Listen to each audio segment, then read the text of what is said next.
My name is Phil Heaton. I'm the Interim Programme Manager of the Managing Authority of the Peace IV Programme, and it gives me great pleasure to welcome you all to today's event, celebrating the achievements and reflecting on the lessons learned of our Building Positive Relations projects. The Peace IV Programme funds building positive relations projects under two strands, 4.1, which is delivered through our local authority action plans, and 4.2, which is delivered through regional projects. We'll be hearing about the emerging evaluation findings across both of these strands, as well as a case study from the Causeway Coast and Glens. And in addition, we'll also hear reflections on the wider context from today's guest speaker, Professor Duncan Morrow. It should be a great session. Before we get underway, I just have a few technical notes. So first of all, to ensure best performance of Zoom, we recommend that you close all other tabs and programs likely to drain your bandwidth. We also recommend using Chrome or Safari to view the session. If you do experience any issues, please visit our social media channels where the live viewing link can be accessed there as well. And should you need to contact anyone at SEUPB, please email communications@SEUPB. There is no need to switch off your microphone or cameras today, as we will not be taking questions from the floor during this workshop. However, there we go. Also, the chat function will also not be in use. However, there will be an opportunity to ask questions during the panel, which is agenda item 4. And in order to pose your questions to the panel, you will need to go to slido.com, enter the code, which you can see on the screen here, in the box join as participants, or alternatively, you can scan the QR code, which is on the screen now. And this will take you to a place where you can ask your questions, and we'll be storing these up for the panel in agenda item 4. The event is being recorded, and I understand that by registering, you have agreed for us to send you the link after the event, so you can view this video once it's uploaded onto our YouTube channel. And finally, I should mention that the final evaluation report on the impact of building positive relations is still being finalised. Therefore, the findings presented during agenda item 3 are emerging findings at this stage. Definitive findings will be shared with programme bodies and departments in advance of publication and then published in full on SEUPB's website once the final report is completed. So I will shortly be handing over to Glenn Donnelly of RSM UK, who have been the evaluators of this theme, and Glenn will be the moderator of today's event. But first, there will be a short video from SEUPB's Chief Executive, Gina McIntyre. Thank you very much.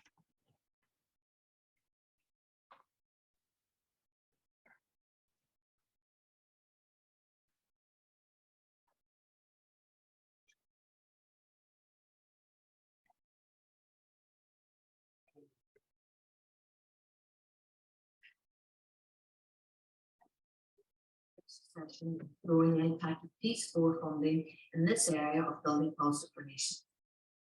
Northern Ireland and the border counties of Ireland are still dealing with the division of a shared past, and alongside these legacy issues, there are now new and emerging challenges, those of ethnic diversity and socio-economic deprivation.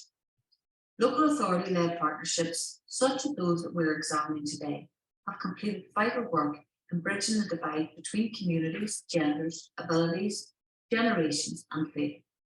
This work has been ongoing in the PEACE programme since 1995, and the local area action plans have painstakingly created positive relations, fostering respect, cultural diversity, and a society free from hate and intolerance in every project that they have funded and managed over the last 20 years. We've organised this session today so we can reflect on the work undertaken by the local authorities and see the real results and impact that that work has had at a local level. We're going to see how the Building Positive Relations theme has resulted in meaningful, purposeful and sustained contacts between many communities.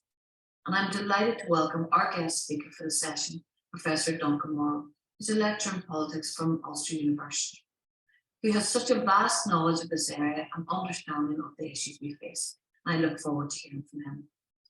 I'm going to hand you back to the team now. Before I do, I just want to thank the projects, the staff, the volunteers that have worked so hard over the last few years within the programme.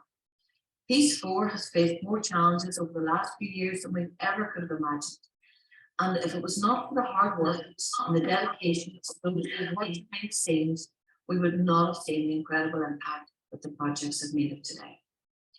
I would just like to take the time to also acknowledge the ongoing support provided by the Executive Office in Northern Ireland and the Department of Rural and Community Development in Ireland. The EU, the UK Government, the Government of Ireland and the Northern Ireland Executive are continuing to support the work within the Peace and Interreg programme, which we also manage, in the new Peace Plus programme, which is worth €1.1 billion, to help build peace and prosperity in Northern Ireland and the border region of Ireland. It has been approved by the Northern Ireland Executive, Government of Ireland, the North-South Ministerial Council, and recently adopted by the European Commission. And we've commenced with pre-development workshops to assist organisations to develop and design projects in readiness for funding calls for Peace Plus, which we hope will open later this year. It leaves me just to say thank you for your attendance and that I hope you enjoy the session.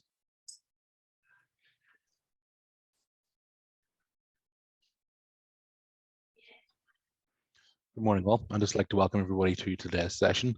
As Phil mentioned, my name is Glenn Donnelly, and I'm an Associate Director in RSM UK, and I'll be moderating the session today.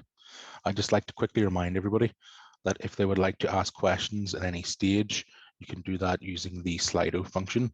So at the bottom of the screen, there should be the link to slido.com and the specific code number. So 1886122 is the one that we're using today. Just a quick sort of run through our agenda. So we've started off, we've had our introduction and welcome from Gina McIntyre, the SEUPB Chief Executive. We'll now be turning towards a keynote address from Professor Duncan Morrow from Ulster University.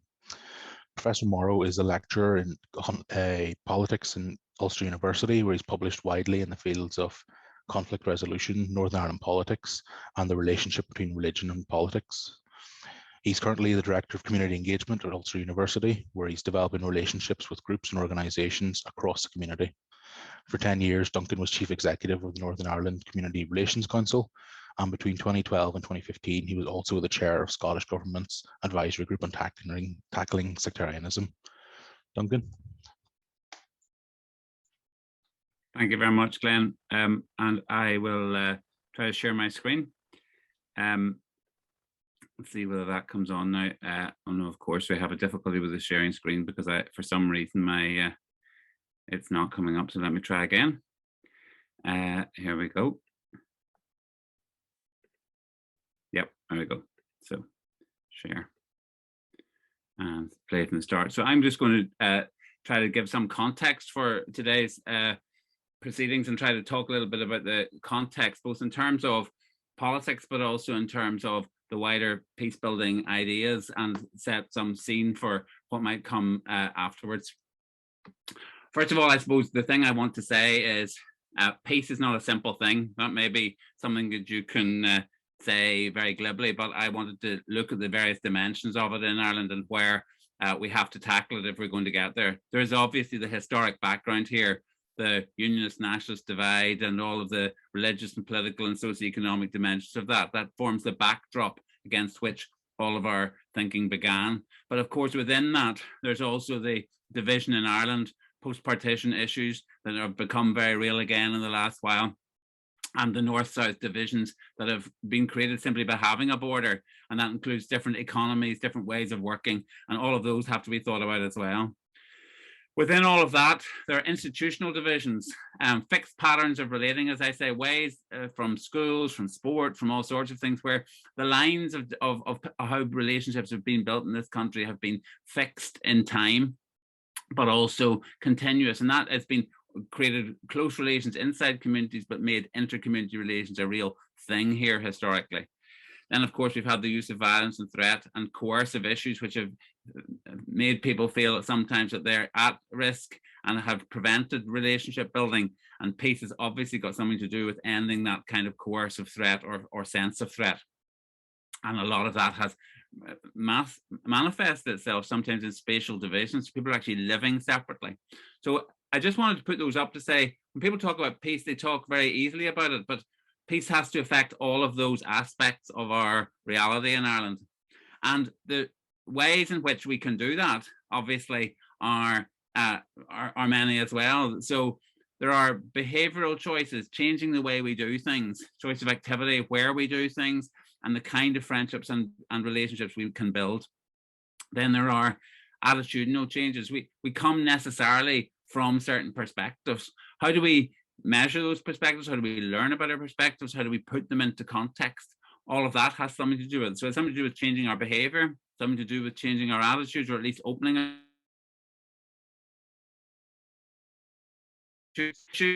We are all born into cultures. We have practices of religion. We have practices of, we read certain press. We are brought up with certain histories. There are calendars of the years, or sports, all sorts of things which make us up and make up our lives. So that dimension too is always very important. Then, of course, and Gina referred to this, we're a changing society. We have people who've come to this community who feel that sometimes they have to force their way in, who may be treated in a discriminatory way, who find themselves outside the loop in terms of politics, but where they make up now a core part of our community. And that's been one of the things that has developed over the last 20 years, in particular, in both North and South. And then there are socioeconomic issues. There are big differences between people living in rural and urban areas, but there are also differences of geography. There are differences of class, and some people feeling that the peace dividend has definitely not impacted on their communities. But they also even may go through issues of age, where issues have changed for people. New social issues have come onto the table in the last 25 years. The point of going through all those different elements, of course, is to say that peace, as the Dalai Lama once said, is very complicated. In other words, it has dimensions which we have to take seriously if we're to understand the degree of scale of the project that we've undertaken in Ireland in terms of undertaking a whole peace project. In 2003, under the Peace 2 programme, 2 academics in my university tried to define what they meant by reconciliation. And they too went into all these different dimensions. But they said that this project, this peace project in Ireland, is defined by change in a number of areas. First of all, that we get a shared vision of an interdependent and fair society. So it's about how are we talking about how we're going to share the future, not just simply own it as one group or another. Secondly, that has to do with acknowledging and dealing with the realities of what happened in the past. And that we have to face some of those if we're ever to overcome them and build something else. It has to do with building positive relationships. In other words, it has to be doing what this program was doing, establishing a new platform for things which didn't exist before. It has significant culture and attitudinal change. So we're going to, as a result of this, move our perspectives. It's not a static process. And then, of course, there are substantial social, economic, and political change. So let's be clear about this. This is a really revolutionary and quite radical project. It's a change process that challenges the basis of conflict, politics, and social organisation in Ireland. So we should expect it to be long, we should expect it to be quite difficult, and we should expect it to be complex. And I suppose what I'm starting with here is what the South Africans once said: reconciliation is not an event. It's about the development of a process which allows us to begin to change along all of those axes. In the literature on peace building, you'll also find a division between what's called the negative and the positive peace. And I have my reservations about that, but nevertheless, for now, it probably makes a bit of sense, because negative peace means getting rid of stuff, no violence, no threat, no hostility, then you have peace. On the other hand, it's not safe unless you have what's called positive peace, which is positive relationships, shared space, common futures, the themes of the peace programme in many ways. And the truth is that politics finds it much easier to address the first, to address the negative piece, to get rid of stuff, to stop things, to measure that as success. Where the real work sometimes comes, and where challenging our own constituencies comes, is actually in the area of positive peace, because it is what gets created in the space between violence, if you like, and a context of conflict, and moving on towards something which might look like peace, when there's still conflicts, of course, but those conflicts are resolved in ways which don't resort to violence. The Peace 4 programme, as you all probably know, is the fourth, obviously, programme of what has been a 25-30-year programme now since 1994 in peace building, and it's probably quite a unique programme. It is itself, however, only one element of a complex change process that's been going on in Ireland, North and South, really over those 30 years and even beyond. It will go on beyond. And where peace has been important is not in reproducing simply platforms for political grandstanding, although it's always had to deal with issues which come out of politics and culture and all of these things, but it's filling a space where politics ends. In many ways, that gap between the negative peace, stopping things and making things happen, was filled by programs like the Peace Programme. And the Peace Programme has been incredibly important as an exercise, however successful or unsuccessful, for any country, because we've been quite unusually given the opportunity to think about what it might look like. But of course, it's not separated from the things that are happening in the political space. If violence does come back, which the Peace Programme can only do so much about, if there are moments when politics gets more polarized, then the Peace Programme doesn't necessarily resolve them, but it has to work with them. So there's a complex relationship between putting your eggs into building positive relationships and the realities of the context in which we're working. One of the difficulties with this idea of the positive peace building relationships as a core element of peace building is that it is itself a creative process. It can't be legislated, it has to be led.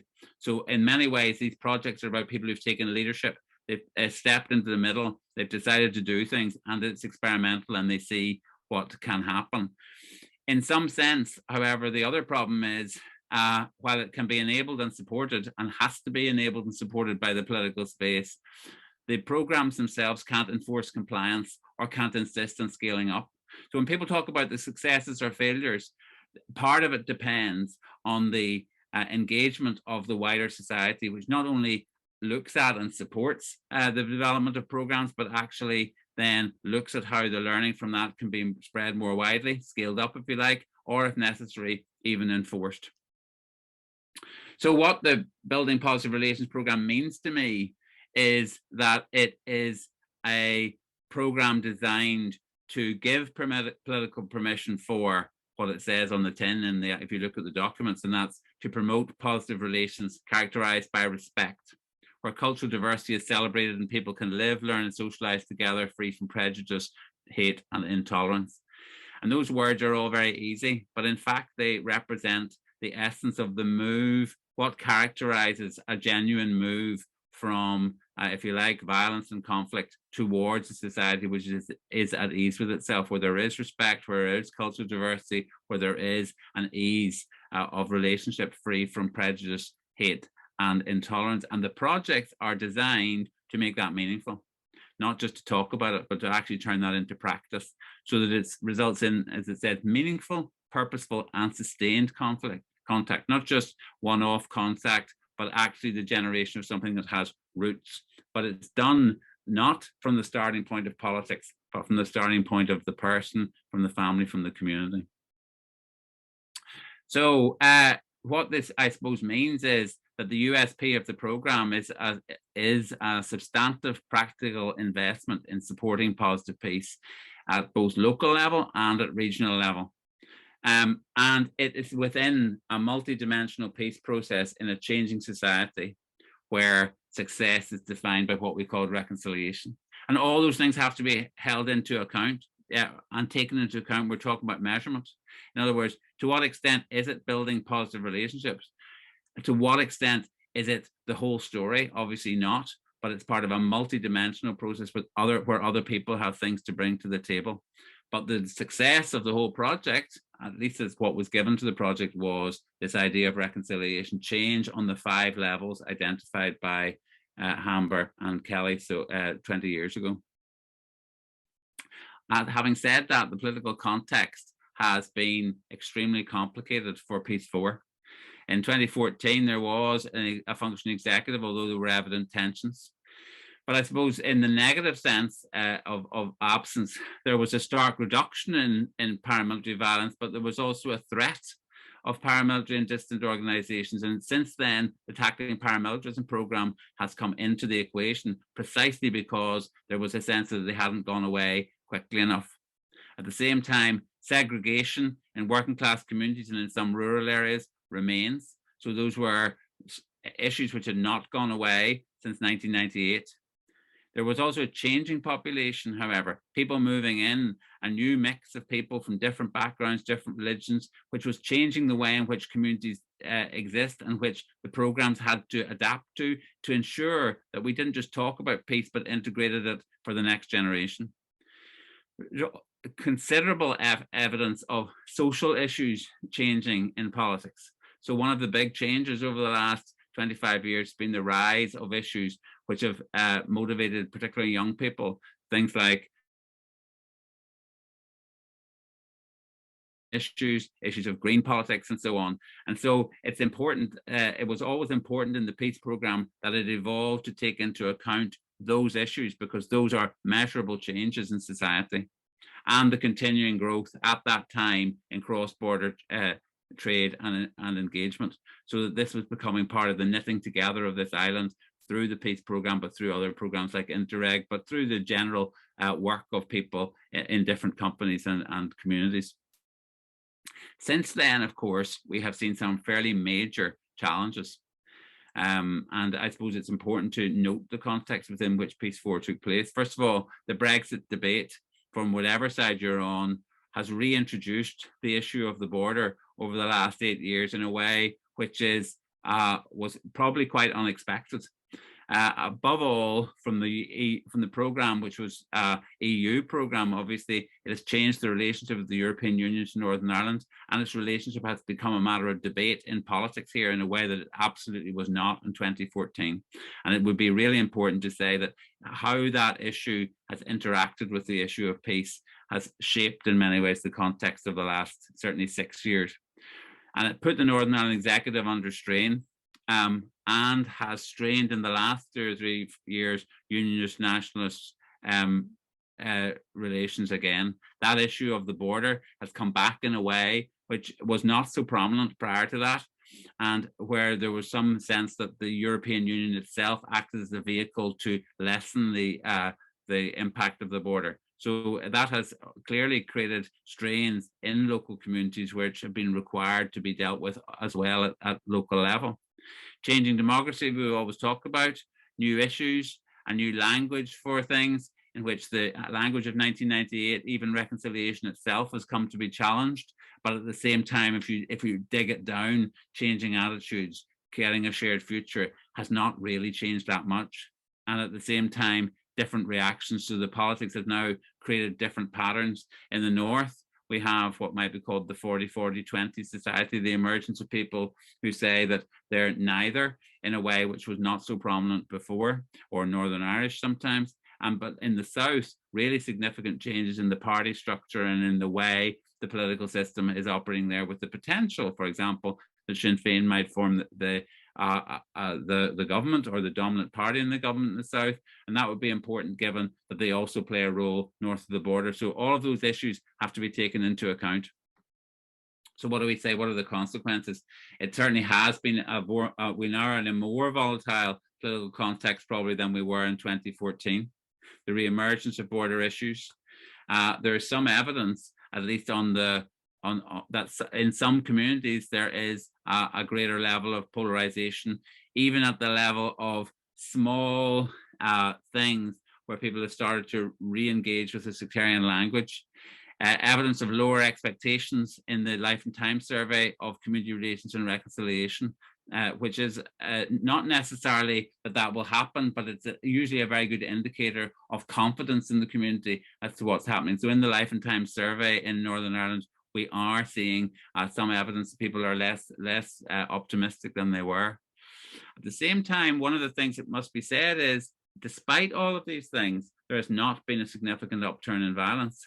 And that in itself suggests that while some things on a superficial level or a surface level have changed, there are also things deep underneath which have changed in this society, that violence is not necessarily the way forward. Just a few words before we come to the end then on what does it mean to measure progress of a positive relations program in the context of that kind of political environment. So part of it is that the difficulty here is that the measures for a program are certainly, are we still building the relationships we said we would? Are we still fostering trust at local level? Are we still experimenting and innovating to make sure that people can be brought into situations which they weren't before? Are we generating systematic and systemic opportunities for people to be part of programs at local level? And certainly when people say, is that important? You have to say, if you look back 50, 60 years in Ireland, the separation was almost complete. And now the networks that people have at local level are actually quite embedded and really very important. So there's one level at which it's just measuring, are we doing what we said we would do within this program? At the same time, there are serious constraints, and if we're not serious about those, we won't be planning the right program for the future. First of all, the political context we've already talked about. And the political context means that in the absence sometimes of government, or for a partner in the north, if you're working from the south, the policy impact of this is much more difficult to translate. So local authorities take on a really important role in making sure that this is actually ever making any progress at all. And the absence of politics also means that the interdisciplinary learning, this peace program is in many ways a learning opportunity. It's telling us, teaching us, or giving the opportunity to try things out which we couldn't do before, to learn things we didn't know about. And the mainstream attention being paid to what's being learned is really, really important. So that's also a constraint in my view. And then this question of reconciliation, which I think is usefully tied up in the way Hamber and Kelly talked about it 20 years ago, to say that there is a one context, which is the political, where you could in many ways say things have gone backwards, but then you could also look at what's happening at local level and see, is there still evidence that we are embedding this, even against what is almost inevitably at times a return to some of the conflict issues. So what are we saying? There is evidence, I think, and you'll hear about this, about that some of those progress at local level is really happening. And that means that it has had a sustaining and a maintaining role. This peace program in many ways has maintained and protected the space for positive relations. So it actually has taken on almost a more important role than it had before. Secondly, this idea of growing social capital. Social capital is an idea which says, you know, the resources of a community aren't just monetary, they're actually the ability of people to relate. And actually evidence, I should say, not evidence, evidence of practical development of shared space, youth networks, and normalization of border crossing. Even in spite of what's happened with the hard border, these have continued to grow and deepen. There's evidence of adopting change in society, adapting to changes, new people, new issues, but also sometimes new strains. That peace also creates not just an easy single linear transfer, but it actually creates new strains between people which have to be addressed as they come up. So issues, for example, over moral issues, but also problems of racism have not in any way gone away, and have had to become core to the way in which the projects have been devised and do their work at local level.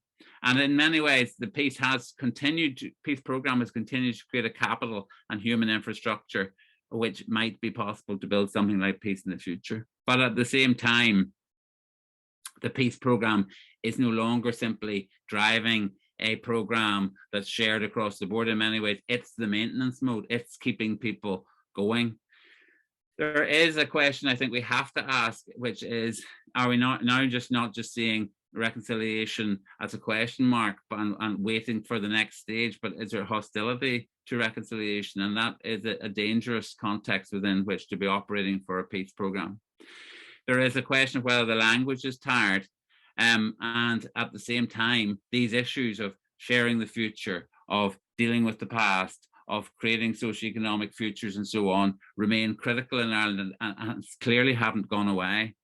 But there may be an important issue here, which says that we have to understand progress, not just in terms of what happened this week or what was delivered, but the long-term social capital consequences.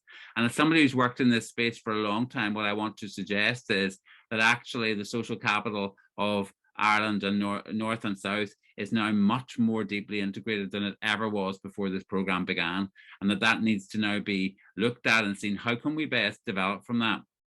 But maybe one of the key questions is, can the projects talk about what is important to those projects? How do we scale up the learning?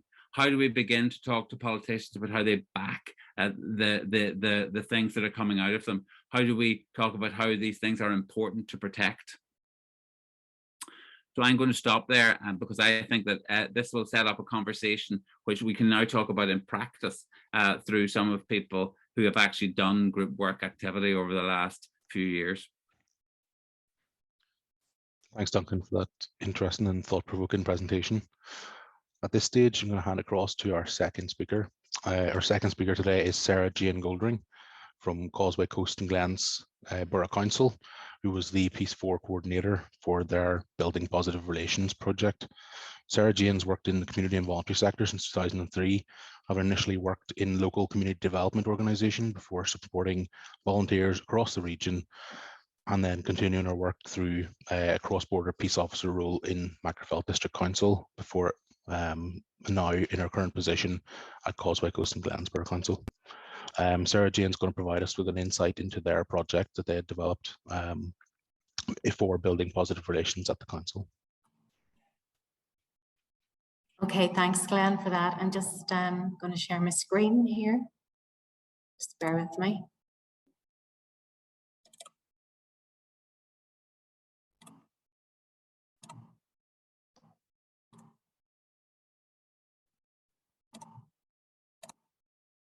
Okay, can everybody see that okay? So as Glenn has already said, I'm Sarah Jane Goldring, Peace Coordinator for Causeway Coast and Glens Borough Council. We were obviously involved in the evaluation. And I thought in terms of building positive relations, the most important project, or the project that springs to mind the most in terms of a really good case study, would be Understanding Our Area, which was delivered by Causeway Museum Services. So the Understanding Our Area project under Building Positive Relations, as I said, was council-led. The aim was to engage 750 participants across 30 community groups, and essentially to engage people in terms of their awareness within their own local communities regarding heritage and cultural identity, obviously area-based heritage, built environment, and I suppose exploration using the skills and the expertise of the in-house staff at Causeway Museums with regards to museum collections, and also being able to look at interactive media tools. It really provided these groups and these organisations a better understanding with regards to their own and others' history, heritage, community and place of history. So in terms of what was the impact? And I suppose this is a really important question we ask ourselves all the time about the impact of any of these programmes.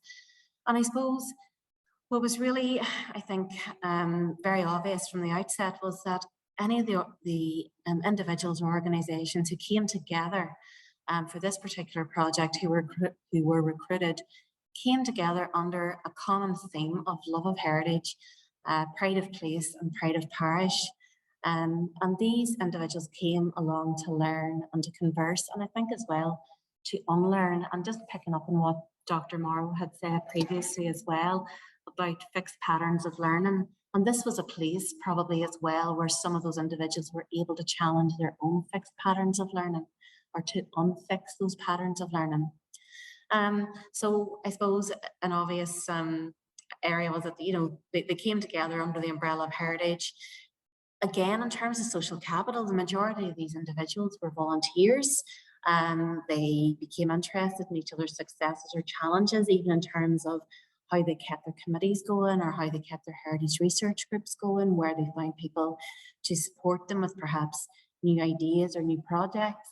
They became almost like a self-sufficient support network where solutions were offered and they worked in partnership and learnt the value of that.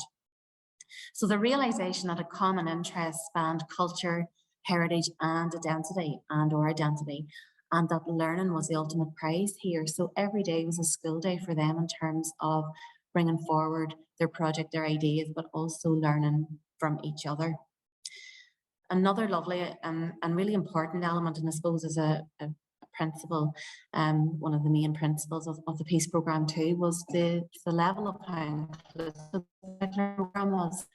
And it was extended to partnerships with the RNIB and the Fold. So we had older individuals who were involved and able to deliver on their oral histories, as well as the Glen Sheehan Care Association, who are an organisation in Dungiven, who support adults with learning disabilities or who have additional requirements. So there was a sense that everybody was in this together, and actually, if anything, the other participants were able to learn from the RNIB, the Fold and the Glen Sheehan Care Association. So what were the successes? Well, we had many successes, and I have just included an image of one of those, the Lower the Land. We established a community forum. So the community forum really had representatives from each of the heritage groups sitting on that forum, which was, again, almost like a steering group or a reference group, which I should add is still in use at the moment. And they are being very, very helpful with regards to even consultation for Peace Plus. The digital resource, which went on to the NI archive, and anybody can access that. We have been able to put up all of our work and all of our achievements online on the NI archive. So if you ever do have time, check it out. We had a massive plethora of publications. So the Lower the Land being one of those, and I suppose it tells you exactly what it did. It explored folklore and the supernatural across the Cossey Coast and Glens. These books, and this is just one example, but we must have probably in total published at least 12 books. The Lower the Land has gone into its second print. It has actually also been displayed in the National Library in Dublin and has had in terms of where we have sent it or posted it to. And again, this connects back in, I suppose, to the bigger community out there of our diaspora, irrespective of what your community background is. We have ancestors and links all across the world, and that this feeds back into that sense of pride again, of place. The empowerment of participants for this programme, I suppose affirming their local stories matter. And I think this is really important because all too often we look at the big key headline historical events, and in actual fact, some of the more local or the more kind of parochial stories have resonance or have relevance to some of those bigger events and are equally important. So I think it was really great for those individuals who were participating to feel that their local stories mattered, that they were affirmed, and that they also contributed to the, I suppose, the tapestry of the heritage of this particular borough that we work and operate in. The important exchanges, I think, and the surprise partnerships that came out of this programme as well were really fascinating. And again, under the umbrella of a common love, there were organic relationships that grew below the surface, and where you had people from single identity communities seeking out help or seeking out expertise with regards to the certain events, or perhaps even trying to understand the place name or the townland names that their towns or hamlets had been derived from. And then I think finally as well, the heritage audit. We did, although this was Causeway Museums led, we did buy an expertise just to look at the heritage in the area. So again, whilst we can boast some of the world's most famous sites on the North Coast, there are a lot of equally important historical sites and monuments that perhaps maybe haven't been given the platform that they deserve, and the heritage audit certainly helped with that.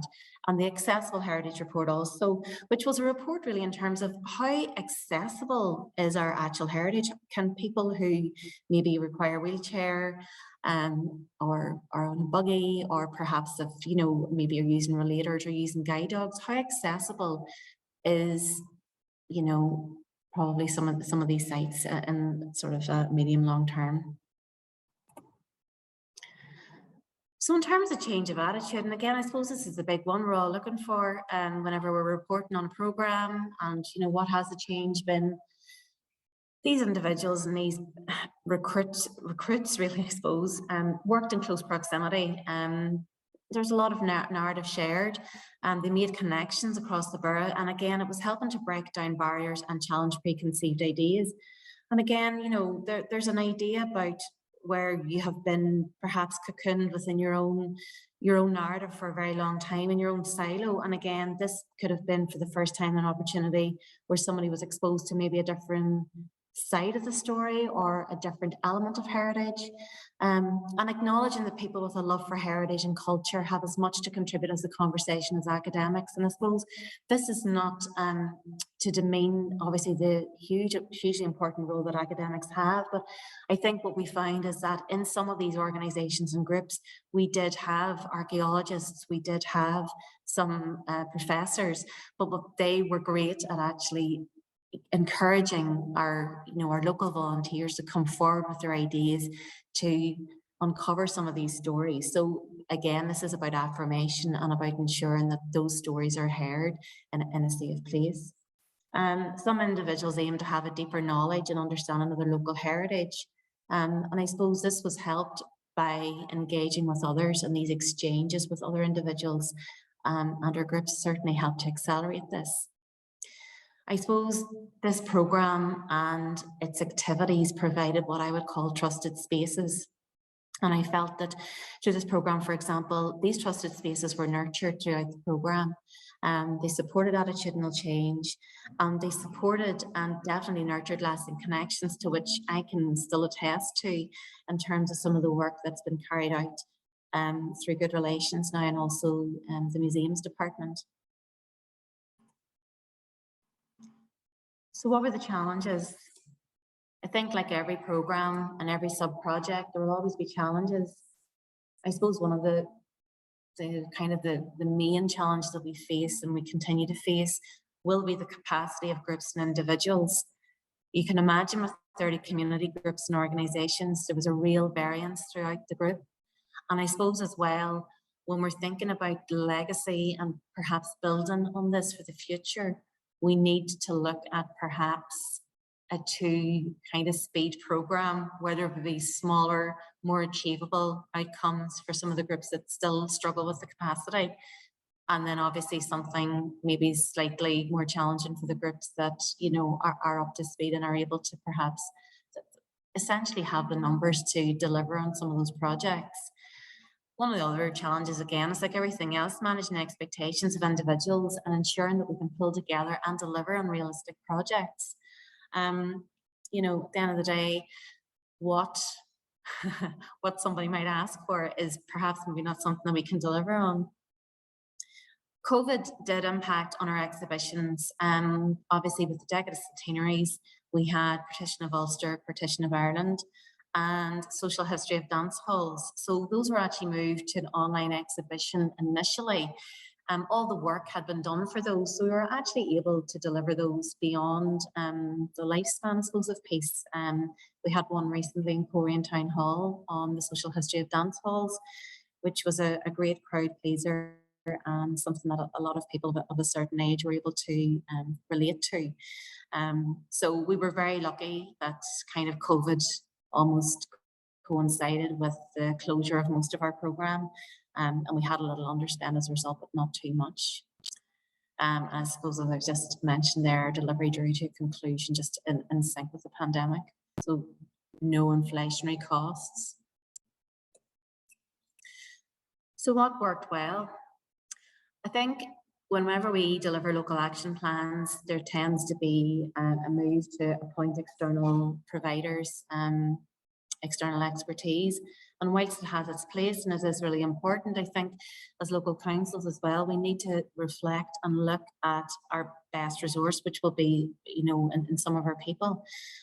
We had a fantastic museums department who had really great in-house expertise and knowledge. Not to mention, I suppose, the existing resources and the legacy programme from Piece 3. So it was really good that that was in place to deliver what they knew best and how best to deliver. In terms of it was oversubscribed, the programme. We did have a waiting list. We had no issues around the challenges around recruitment. I suppose such was the attraction of the subject matter. And again, I suppose this is something I would argue, that if you make it attractive enough and appealing enough, I feel that some of the peace and reconciliation work can be done under the surface as well. Whenever we've engaged kind of almost like on another area or topic of interest. The introduction of the community forum then empowered participants and gave ownership over decisions or directions of the forum by the forum. So for example, in terms of site visits or study visits, they were able to thrash out where they would like to go or what they would like to do or why it was relevant for their learning. So that was great that they just weren't part of this project. They were being told where to go and what to do. Helped inform the development and the delivery of the programme as well, to a certain extent through the community forum. And I think as well the inclusive nature and the ability to challenge the stereotypes of heritage and museum. I think again, all too often we may fall into, I suppose, the pitfall where we feel that, you know, museums and heritage can be elite and, you know, perhaps, you know, not for us. But I think what has been really important is that we have been able to hold up and showcase and spotlight the most local of heritage, and to hand that back to those people of that place and say, this is your heritage, this is important to you as it is to us. And it's really important that that story, those narratives are shared, and that there is kind of debunking of myths around what a museum should hold or shouldn't hold, particularly in the most local sense at least. So improvements, what can we do better next time around? And obviously this is very relevant at the moment. I suppose operationally, in terms of the development of each plan, I suppose was extremely intense operationally, probably for limited staff. So I think I've already mentioned a tiered system for groups depending on their capacity to help build confidence.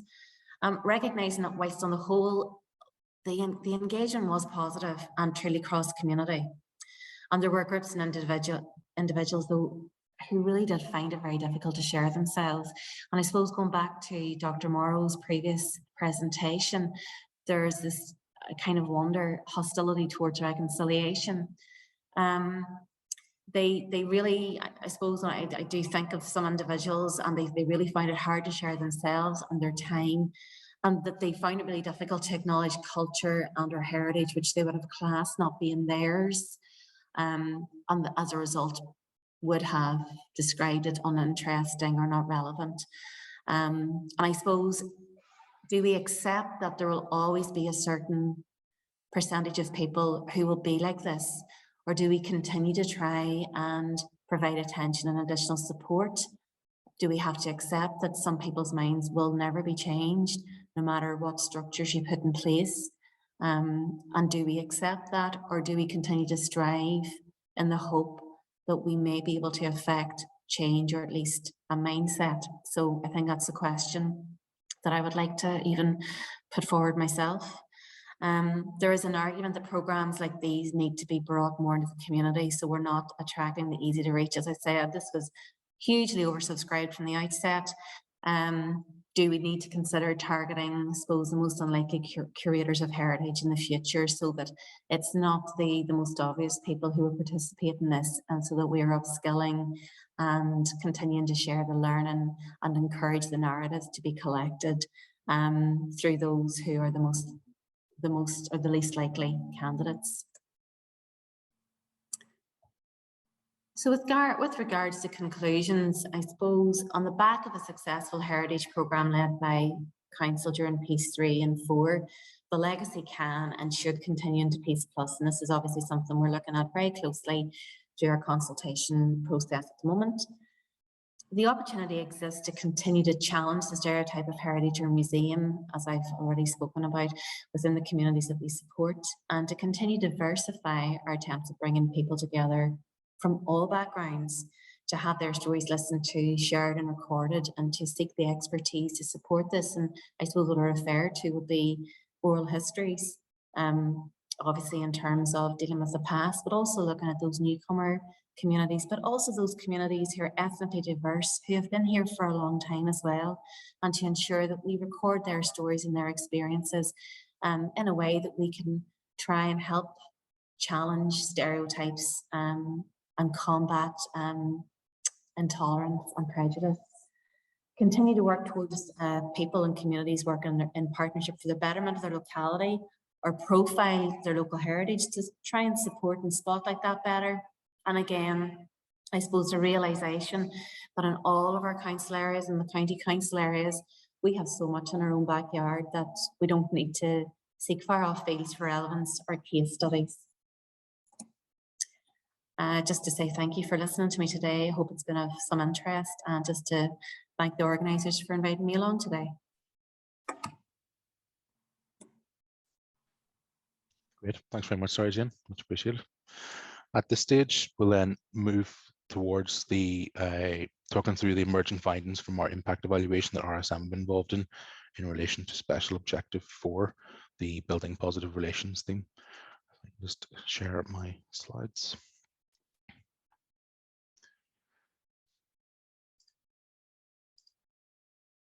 Great. So to provide an insight into the scope of our evaluation, we've been asked to address 4 specific evaluation objectives.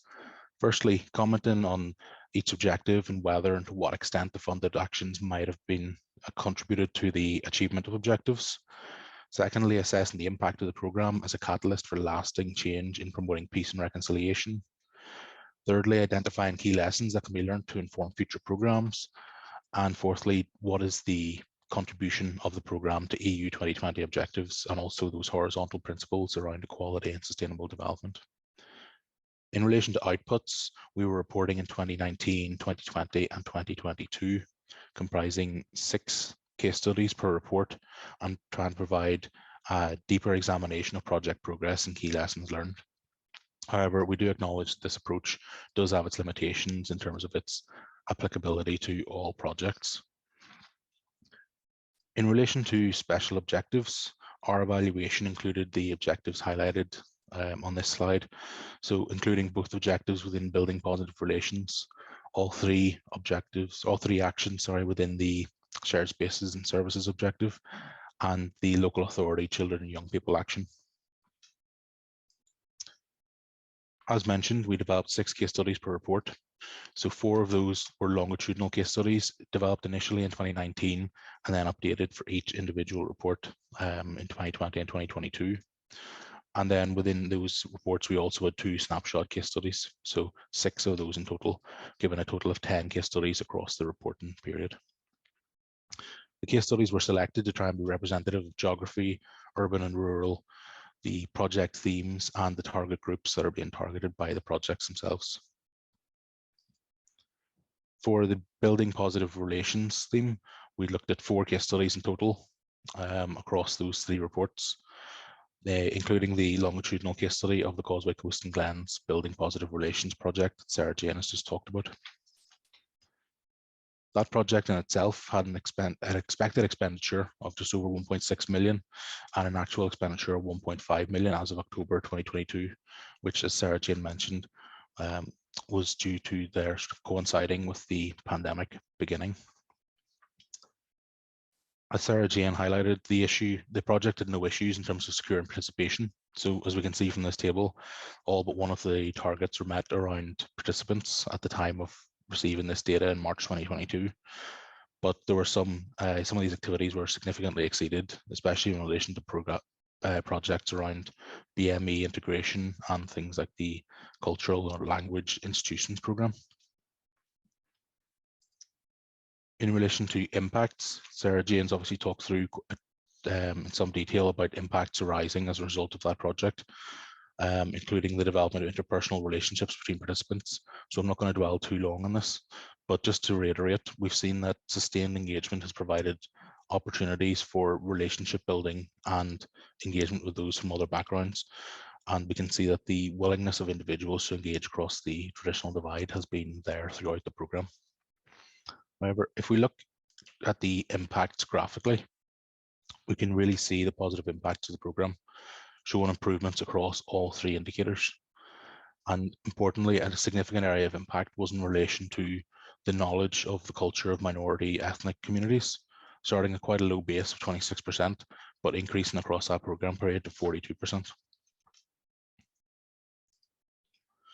We also looked at the Sport Uniting Communities project. So this was the first of our snapshots that we considered, which was a collaboration between the Irish FA, the Ulster GAA, and Ulster Rugby in an attempt to promote meaningful and sustained engagement through sport.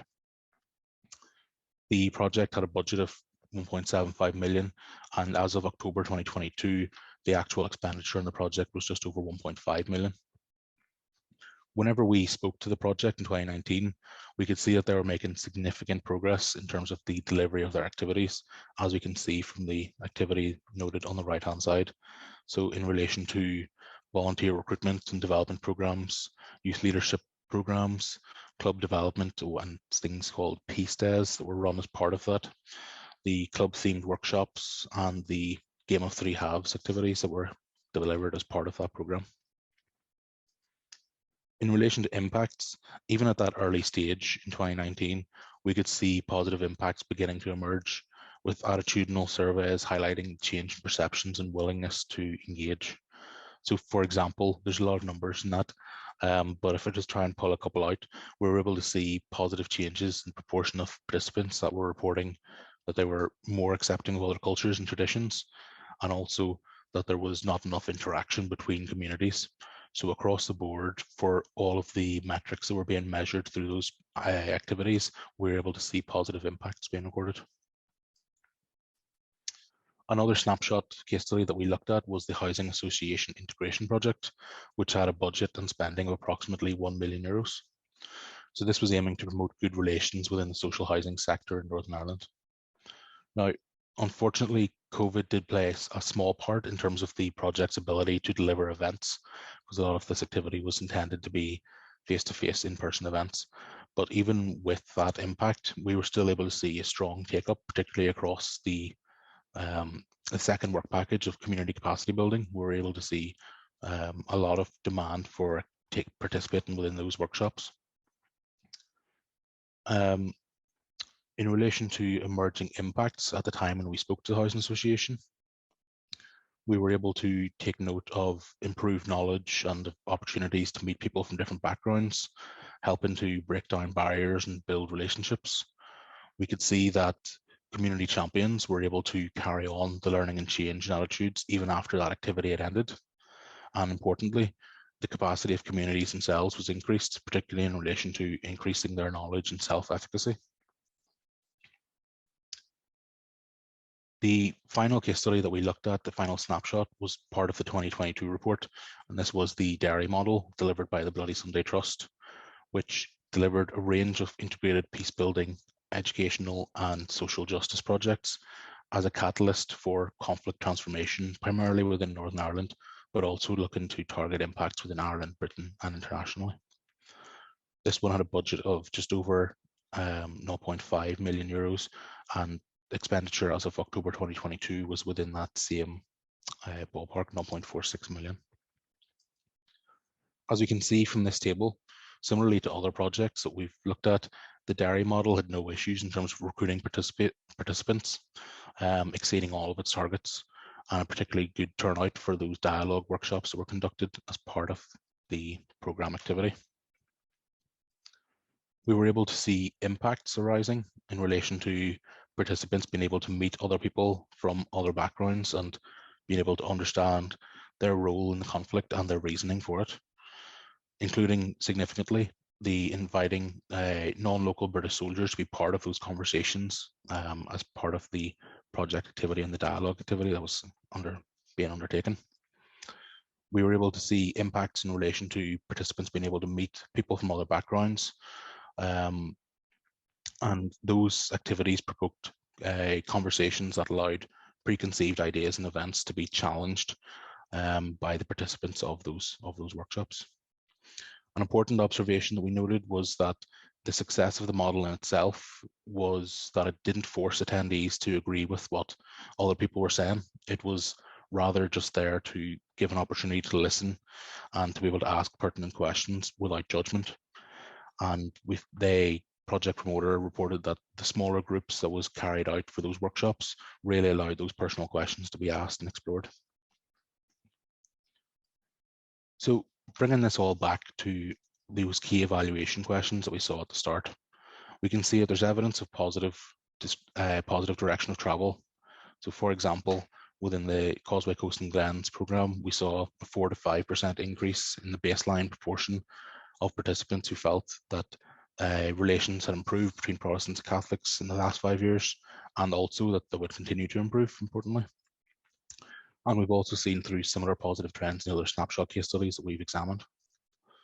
Importantly, we can see that the programme has improved the capacity of local leaders in encouraging engagement, embedding good relations, community champions, and in providing leaders with a toolkit for understanding how conflict transformation can be achieved within their local area and within a wider area as well. In relation to the programme acting as a catalyst, we can see that for most projects, the significance of the programme from the project leader's perspective, the project promoter's perspective, was in the informal relationships and organic friendships that were developed. Those relationships can be the catalyst for that continued progress in those areas once the activity has finished.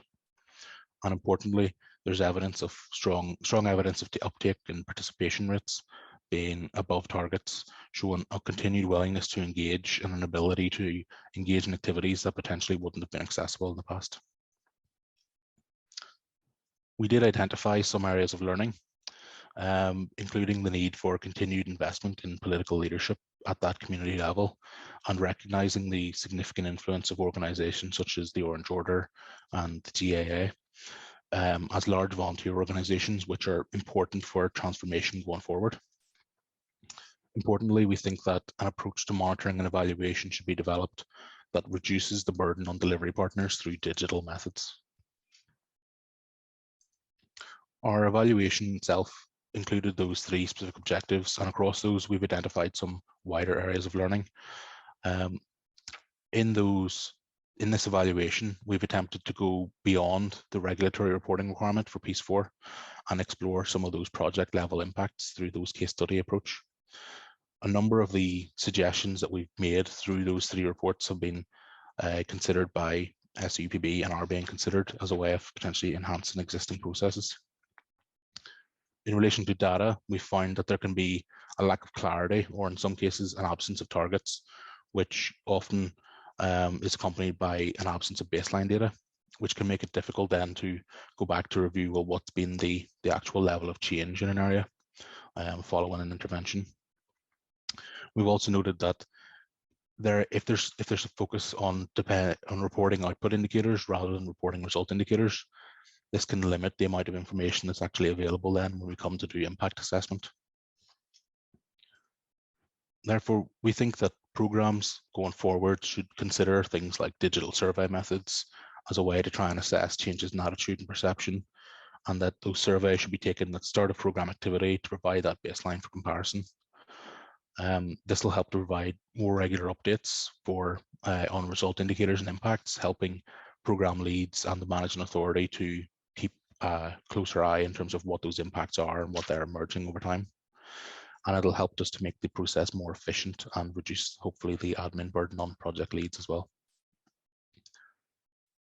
So that's the end of our sort of key findings in terms of the evaluation at this stage. So I'd like to thank you all for listening, and we'd now like to open up the panel discussion. So the panel discussion will include the speakers that we had earlier, so Duncan and Sarah Jane, and also we'll have Paul Boylan, Programme Manager at SEUPB for Peace Plus.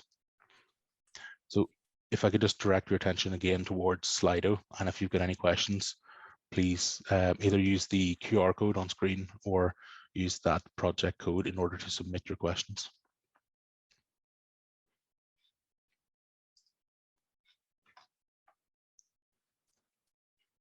And if I take a look now just at the first questions that we have proposed.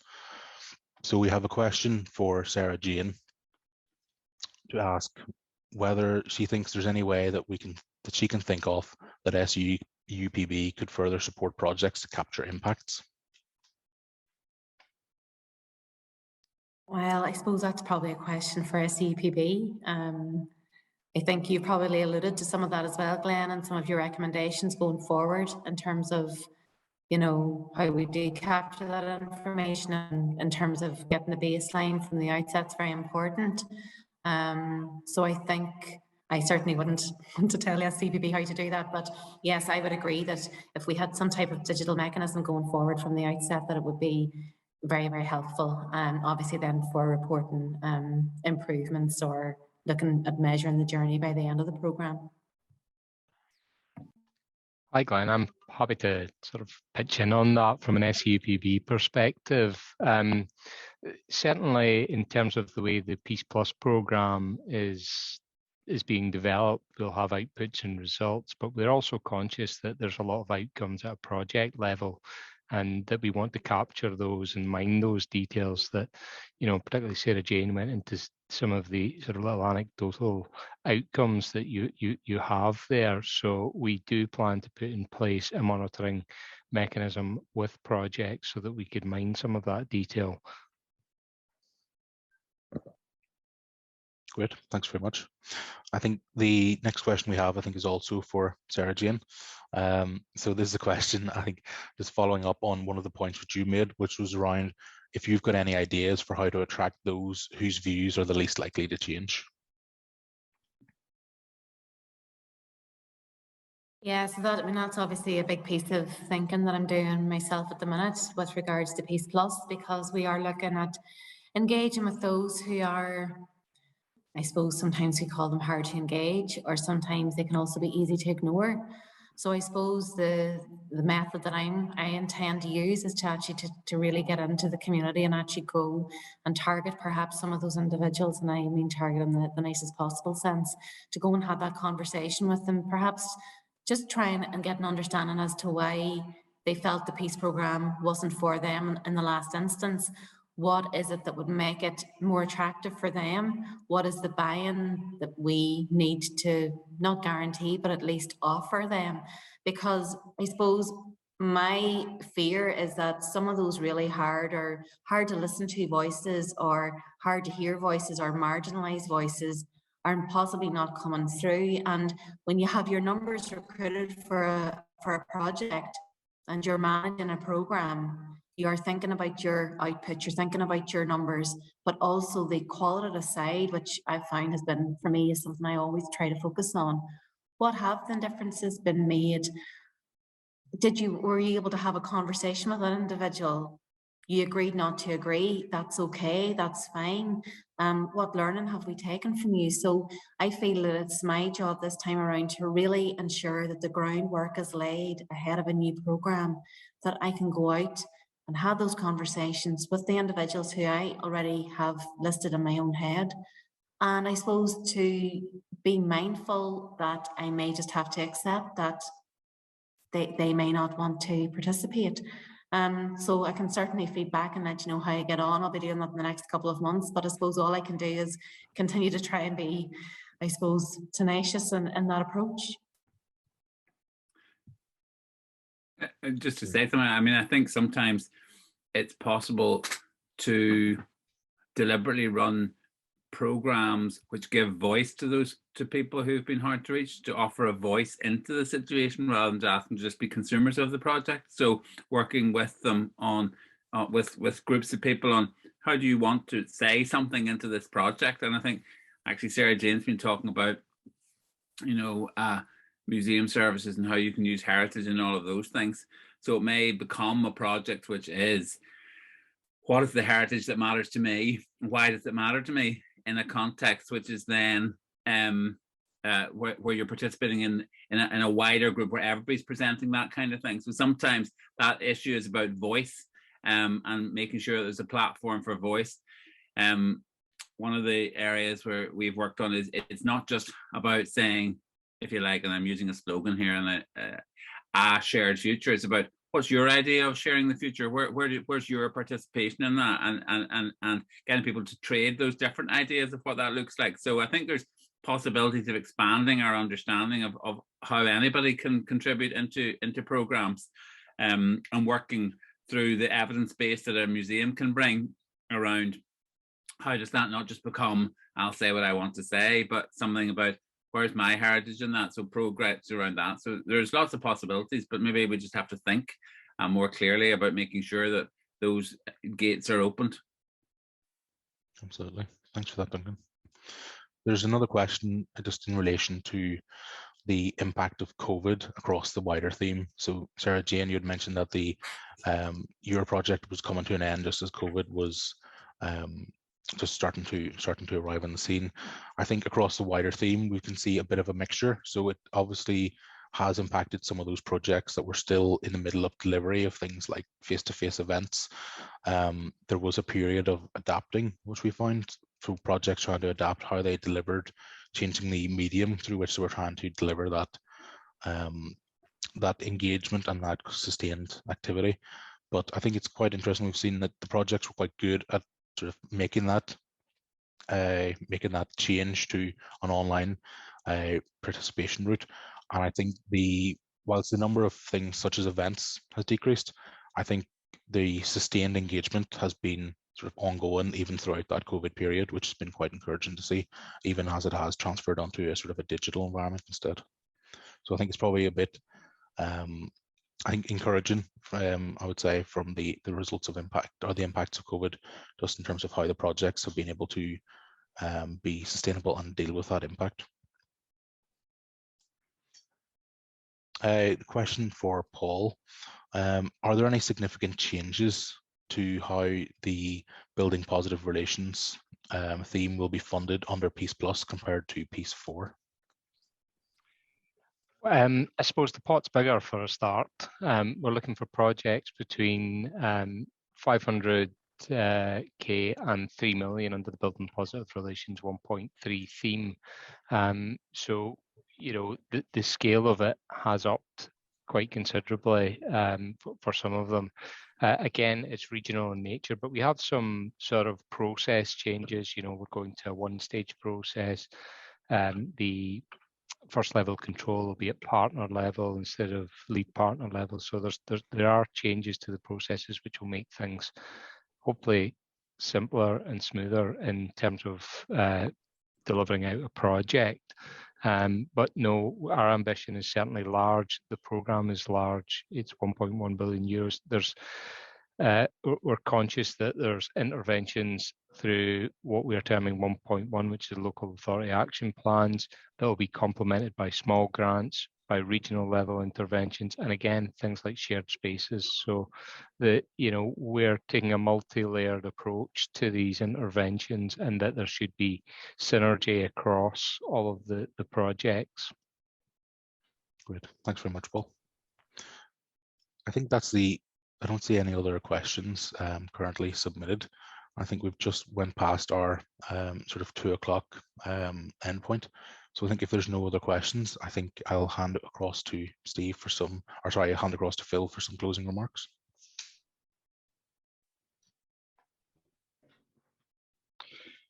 Hi, Glenn. Thank you very much. I've been joined by a bit of building work in the background, so apologise if that's causing a bit of interference. Well,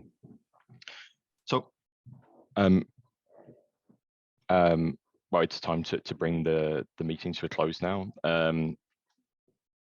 I picked up in Duncan's presentation his characterization of the Peace Programme as a learning process, and I think if you think about the Peace process in that way, then that's why it's so important that we have these evaluations, and also that we create forums like we have today to be able to reflect on what we've achieved and what we can maybe do differently in the future.